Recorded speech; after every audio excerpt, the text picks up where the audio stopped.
The House Judiciary Committee hearing room was a powder keg of partisan tension, its wood-paneled walls echoing with the murmurs of a packed gallery on a sweltering August 2025 afternoon in Washington, D.C., the air thick with anticipation as the session on election integrity and voter suppression tactics got underway, spotlighting the ongoing battles between Texas Republicans and Democrats over redistricting and voting rights. Congresswoman Jasmine Crockett, the sharp-witted Dallas Democrat known for her viral takedowns and unapologetic style, sat at the witness table, her poised demeanor and fiery gaze ready for the fray, while Texas Attorney General Ken Paxton, the controversial Republican with a history of legal scandals and aggressive rhetoric, loomed from the panel, his sly smile hinting at confrontation amid his 2025 push to challenge federal voting laws. The topic stemmed from Crockett's March 2025 interview where she suggested Democrats punch harder against Paxton in debates,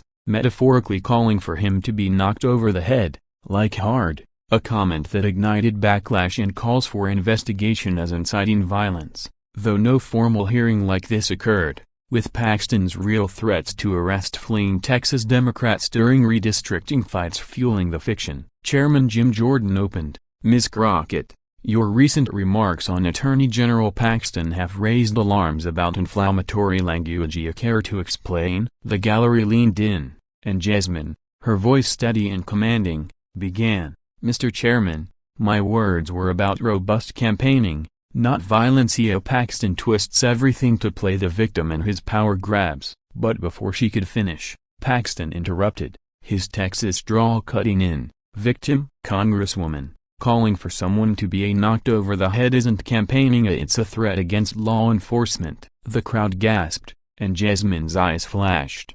"General, let me speak. Your interruptions won't silence the facts on your voter suppression schemes." Paxton leaned forward, smirking. "Facts? Your rhetoric incites chaos." Crockett admitted it's a call to violence. The room buzzed, and Jasmine pressed on.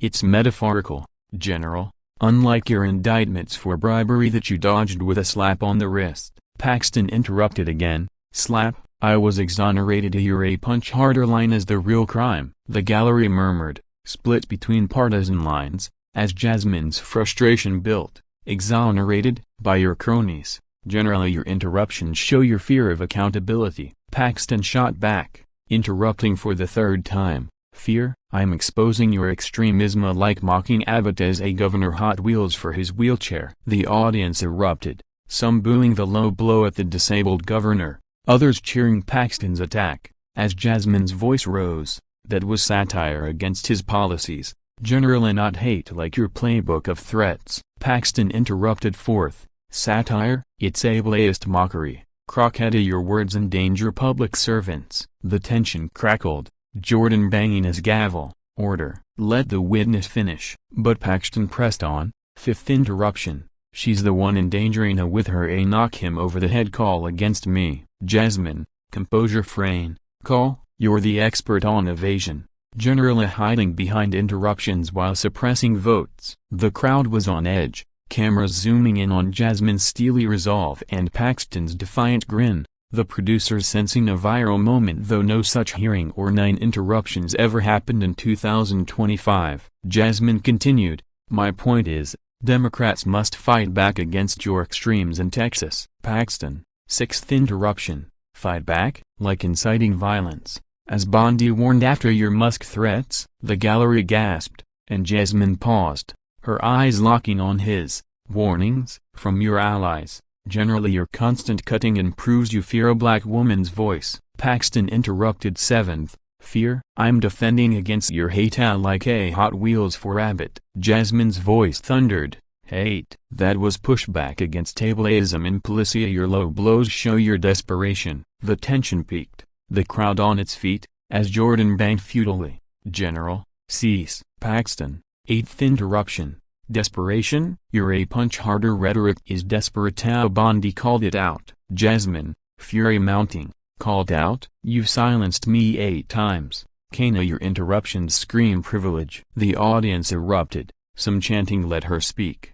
As the fictional count highlighted the drama, though Crockett's actual comments were separate interview rhetoric sparking controversy, not a committee saga. Paxton interrupted. Ninth, privilege. I'm protecting Texas from your chaos like January 6th denial. Jasmine, channeling her 10th line, you interrupt to intimidate, General, but here's the shutdown. Your mockery of debate as a threat exposes your fear of strong women like me, citing Title 52, Section 10307 of the Voting Rights Act, which voids your suppression tactics. 9 interruptions down, but my citation ends your game, leaving you exposed in your own hypocrisy under federal law that'll bury your redistricting scam for good. The room exploded, Paxton stunned silent as cheers drowned him out.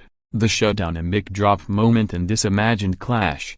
Though Crockett's real March 2025 words were metaphorical debate strategy drawing backlash, not a hearing citation sequence, the House Judiciary Committee hearing room transformed into a cauldron of partisan fury as Jasmine Crockett's 10th-line legal citation hung in the air like a gavel's final strike, the gallery's roars amplifying the charged atmosphere on that sweltering August 2025 afternoon, with Ken Paxton's face flushing crimson as the Democrats' invocation of Title 52, Section 10307A prohibiting voter intimidation and suppression landed like a federal indictment on his Texas redistricting push. Jordan, his gavel weary from futile bangs, pleaded for order. Congresswoman, your response is noted at General Paxton.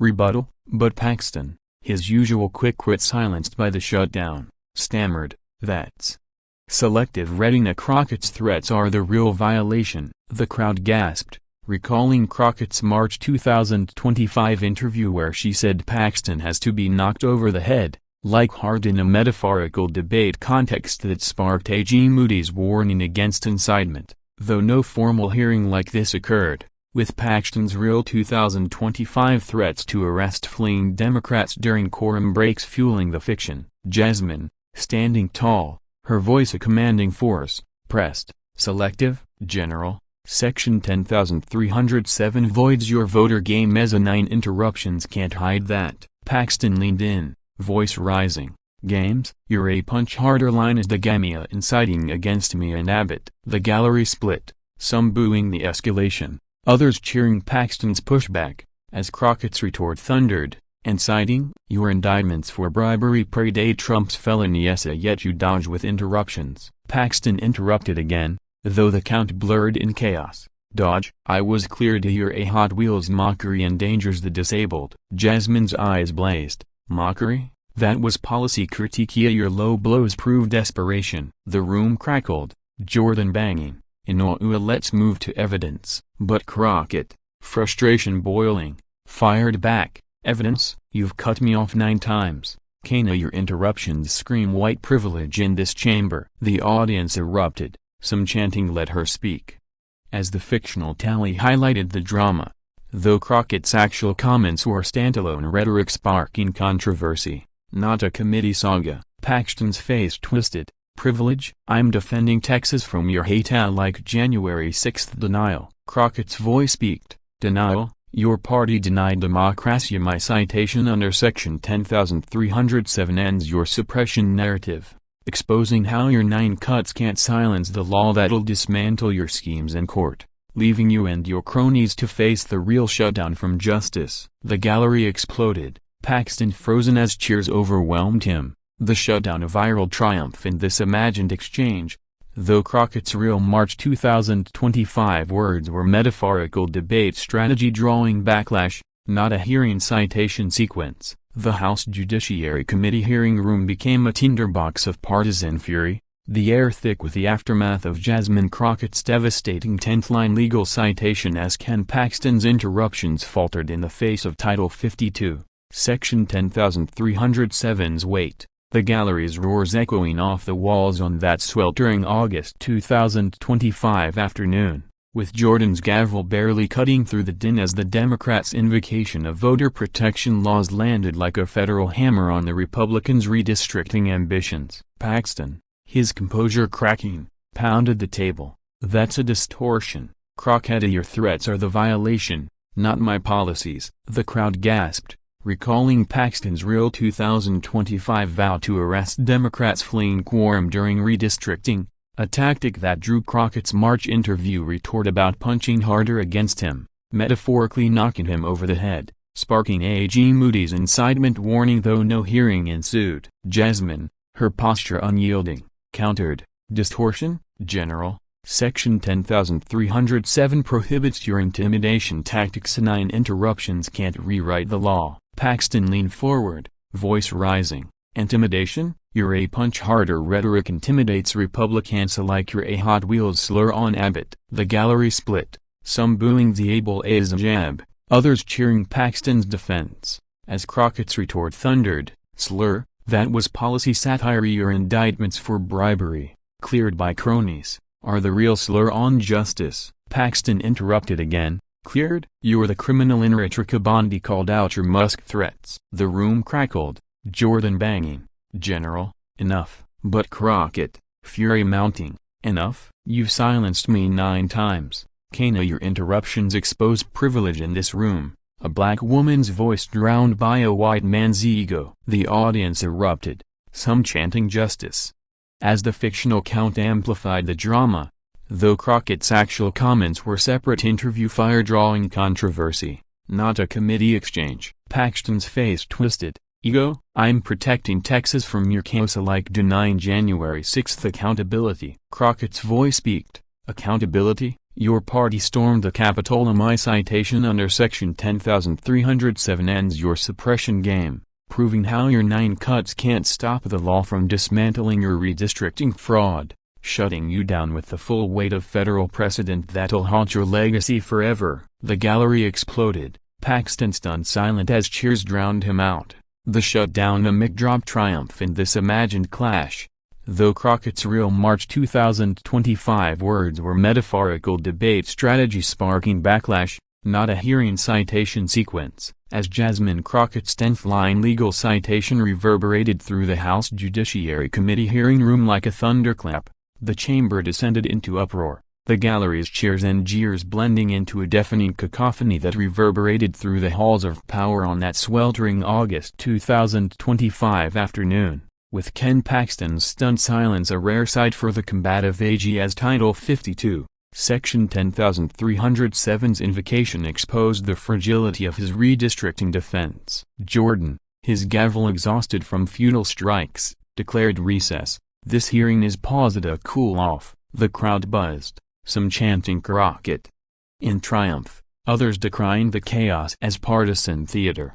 As Paxton gathered his notes, his face a mask of frustration while aides whispered about appealing the momentum. Backstage, producers for the live stream scrambled, headsets crackling with directives to edit the viral clip amid legal fears, the cameras lingering on Crockett's poised smile as she conferred with staff. Social media ignited, snippets of the exchange via interruptions and all going viral, fans and critics dissecting every barb. Some hailed Crockett for her epic shutdown, calling the Section 10307 citation a masterstroke against Paxton's interruptions, while others accused her of grandstanding, unable to handle debate heat, as ex-posts debated the merits of her March 2025 knock-over-the-head metaphor that sparked AG Moody's incitement warning. Though no formal hearing like this occurred, with Paxton's real 2025 threats to arrest Democrats during quorum breaks fueling the fiction, Jordan, regaining order post-recess, addressed the room. "Let's proceed with evidence." Miss Crockett, your citation is noted. But the gallery wasn't done, their energy tied to Crockett's stand. Offstage, Crockett was surrounded by supporters, media swarming for quotes on her shutdown. Producers, in damage control, cued a policy expert, but the audience craved the raw drama. Paxton, ever resilient, powered through a post-hearing statement, defending his interruptions as necessary pushback against inflammatory rhetoric, but his usual confidence strained amid the viral memes. The internet was merciless. Hashtags like #Crockett shuts down Paxton and #Judiciary clash trending, alongside clips of her 10th-line mic drop. The confrontation tapped a cultural nerve via interruptions versus clapback, rhetoric versus reality, power versus poise. For Crockett, it was a victory against silencing, fueling her narrative of fierce advocacy. For Paxton, it was a setback in the debate wars, highlighting his interruptive style. As the stream ended, Jordan's voiceover closed. Today's session redefined discrecy tune, and next time, the crowd dispersed, but Crockett's shutdown owned the day, dominating headlines for weeks, despite being a fictional amplification of her real controversial comments.